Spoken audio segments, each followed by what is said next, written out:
Hello and welcome to HistoryPod.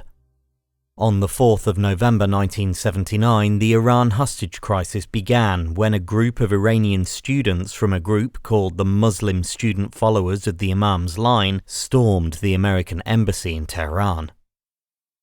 The origins of the crisis lay in the declining relationship between the United States and Iran as a result of the rule of Mohammed Reza Shah Pahlavi. In 1953, the American CIA joined with MI6 from Britain to orchestrate a coup that would install the Shah as ruler of Iran.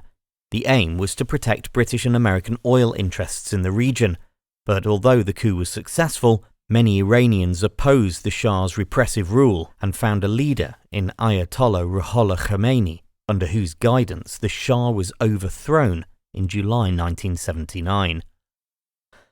3 months later, on the 22nd of October, the Shah was granted entry to the United States to access medical treatment for lymphoma. Although President Jimmy Carter was initially reluctant to grant entry to the Shah, he eventually did so on humanitarian grounds, but the political repercussions of Carter's apparent sheltering of the Shah were huge.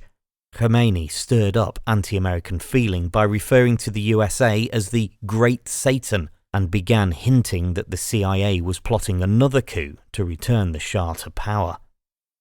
Shortly after the Shah landed in New York on the 4th of November, a student demonstration outside the gates of the American embassy in Tehran stormed the building. The students seized 66 hostages, 14 of whom were released before the end of the crisis.